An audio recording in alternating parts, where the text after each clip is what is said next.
Christmas, everyone, or Happy Holidays if it is something else that you celebrate. What does Shadows over Loathing have to do with Christmas? I'm glad you asked. One of the main antagonists has an unhealthy obsession with Crimbo, aka Christmas, in slang. Is that just my excuse in order to time the release of this review video at the same time as the holidays? Probably. Moving on. This is gonna be a semi-review of Shadows over Loathing, because what Mirta did during the autumn sale was get a whole bunch of indie RPGs just because I was kinda triggered by Paradox's statements on making RPGs and how expensive they are and how limited scope RPGs are so hard that they can't really make RPGs, and I was like, well, what the heck are indie game developers making then? And the first one that I fully played through from the things that I got in autumn was, well, Shadows over Loathing, which is a comedy RPG that's made by an indie company in a black and white stickman style that honestly one playthrough for me lasted 18 hours, so it is nothing to scoff at. It is quite a decent amount of time for an RPG to take, but at the same time this is obviously a limited scope indie RPG, not a AAA project. And it is one of the reasons why I kind of really like it, because they're doing this whole scoping thing really well. They have reduced their graphics quality. I can't really say quality, because it's more like utilizing an art style, but it is a very simple art style that they're utilizing, which means that you probably have less attention and resources dedicated to that area of the game. So you already have black and white, so you don't need to worry about color. You already have stickmen, so you don't need to worry about extremely pretty 3D graphic sauce. So what remains is what you can focus on, and they obviously wanted to make a quite lengthy for an indie game RPG with leveling mechanics, with some grinding, with puzzles, with plenty of endings, including some very obscure ones, with choices on either being like good or evil, with a lot of very funny animations, because for example, your character's shoe slot for gear, it does nothing but change the way that you walk, and you can walk with like large strides, you can walk on your hands, you can make funny noises when you walk, you can like wobble on the floor. There are so many shoes, and they are obviously only there for comedic purposes, so if you're like a min-maxer, you can immediately just sell them and have more money instead. What did I like about this game? Well, as I already mentioned, I love the fact that they scoped themselves really well. They did not skimp out on RPG mechanics. You have like 3 classes, you have this whole board that allows you to invest XP, you have different equipment with different stats, which, well, allows you to stat differently. You have different people that can follow you around and be like a buddy in fights. So that adds extra, well, fighting variety and fighting diversity, and they also kind of feature prominently in the endings. This means that they managed to scope the game down in order to be manageable and makeable on an indie game budget, while still having all of the RPG mechanics that make an RPG. The game has a great sense of humor. Just the whole world building in itself is comedic. The conversations that you have are comedic. Obviously, you once again have little funny animations for you walking. Your gear upgrades kind of look silly. Like, one of the hats that I loved using by the end of the game was just having a maggot on your head. That was extremely fun. this game has a lot of different settings. There are multiple different maps that you travel as the game progresses. This game has fairly decent puzzles, especially when it comes to uncursing items. There are a couple quests that I didn't even solve properly, so they were left uncompleted in my playthrough. And after I finished the playthrough, I had to kind of read through for what you have to do in order to get a not shit ending. So there were a lot of steps that I missed, and there were endings that I missed from the very get-go because it included not doing specific things or doing some other things that I have not done or done differently. Therefore, I missed out on them. They have quite a bit of ending variety, but at the same time, a lot of them are kind of similar. For example, if you have your buddy save the world, it doesn't really matter which buddy it is. It's just the buddy that changes. It's not really the whole cinematic that's to do with the ending. Therefore, they managed to add a variety of endings that are kind of a variation on one another, which I imagine really did save on the development budget. But at the same time, there are endings that are completely different. There are a couple of those, so there's a nice variety there. Now, what I didn't really like is that by the end of the game, I think it was because I was rushing it or I have just overplayed it, I binged on it for a bit. It felt like it was overstaying its welcome because I just wanted to end the story, like to get to the end. I was getting tired by the whole world and by all the funny aspects of it because, well, it was wearing down on me. It's a particular art style, it's a particular humor. You can expect it, place to place. So after a while, it starts to become a bit samey. There are forced battles in between moving place to place, so unless you get like a little text pop-up with choices to make whenever you're moving from one place to another on the map, you get a random battle. This can also become kind of drawn out and draw out the game. There's also grinding that you can choose to do or not to do. It's great that there is a choice, but I would absolutely love if the game told me very clearly what is a grindable location and what isn't. I kind of went in with the idea to 100% the game, which means that I was trying to exhaust every single fight in every single location, and in some locations you can fight like enemies 3 to 4 times and then they're gone for forever. There isn't any more enemies.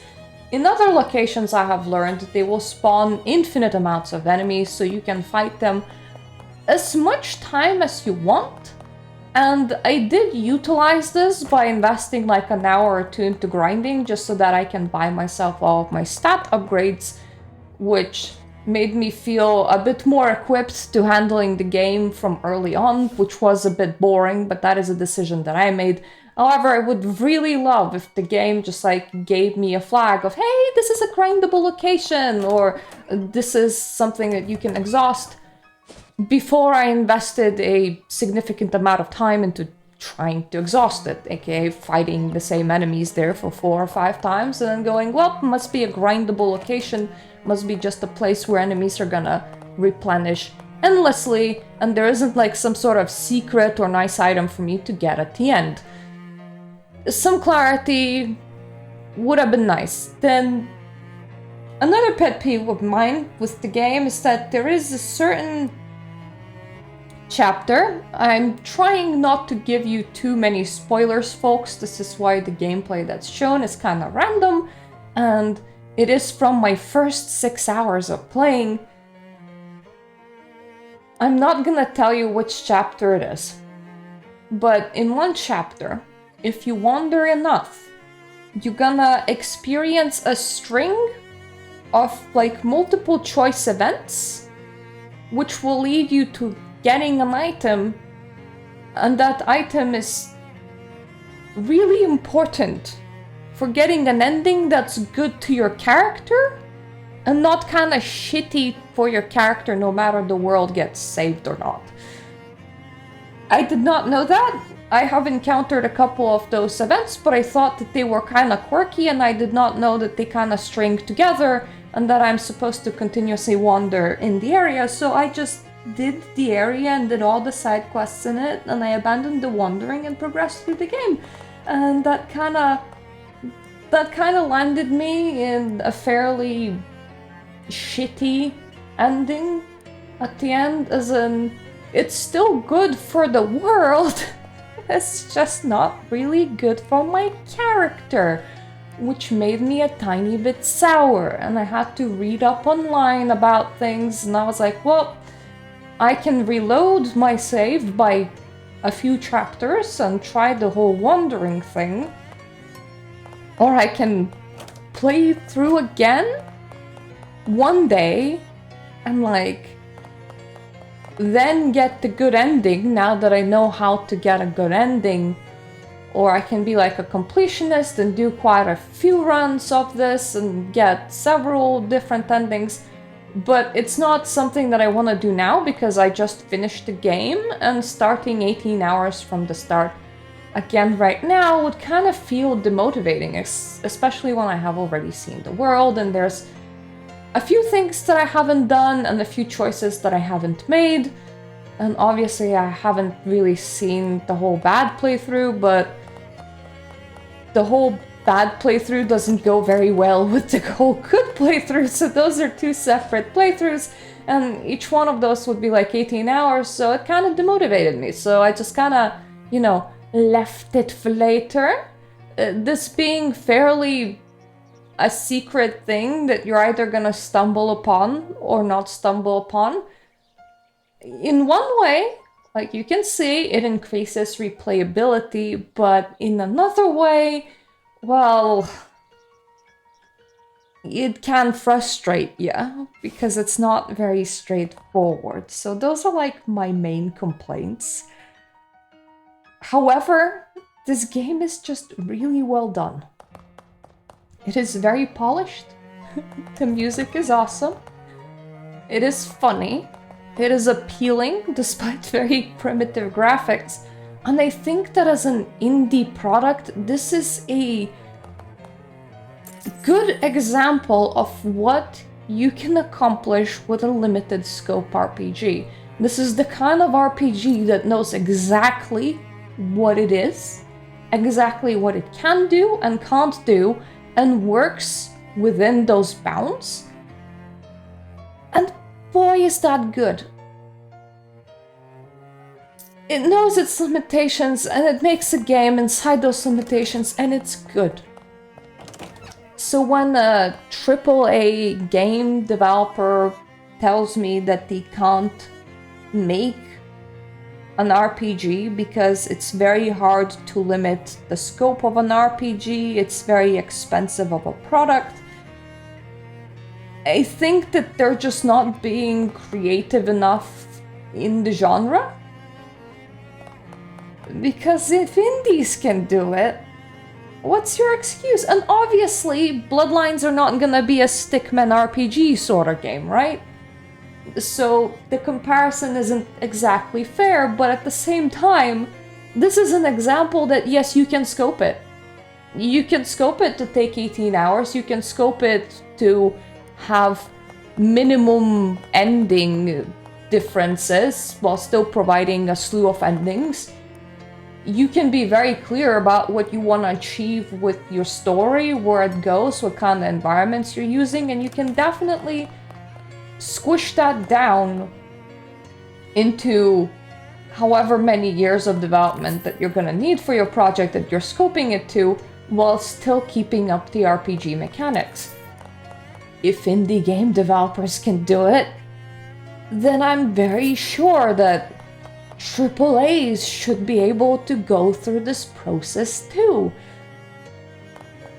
Now, do I recommend Shadows over Loathing to other people? Yes, absolutely. If you ask me, it's about an 8 out of 10 RPG.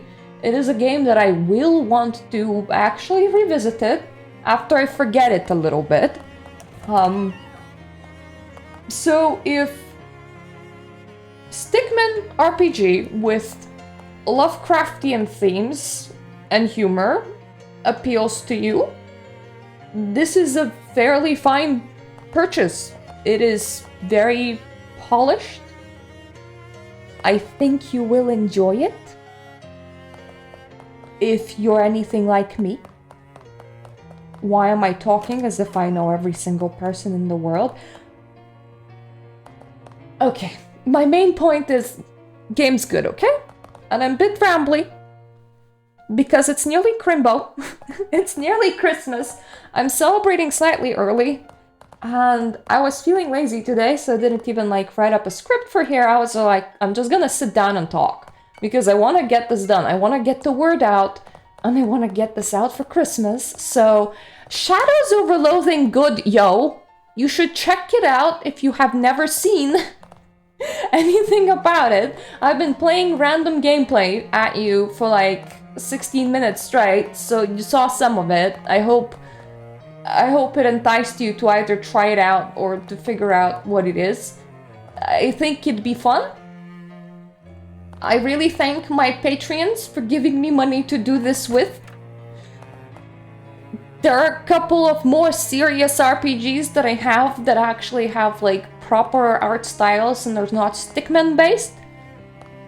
But at the same time, I grew up with Newgrounds, so actually the stickman aesthetic is a great way of just evoking a sense of nostalgia into me. So I will fall for your game if it has stickman aesthetics, is what I'm saying. Anyway, more serious videos upcoming. I will let you in on a secret. I have about 2 weeks worth of videos pre-recorded just so that I can have a lengthy Christmas and New Year's break and celebrate and be merry. So I'm gonna recommend the same to you. So Mirta's just gonna like celebrate and no life other games and probably come back with more reviews. I hope that the videos that I do release over this period are interesting at least to somebody. I have fairly interesting talky videos prepared.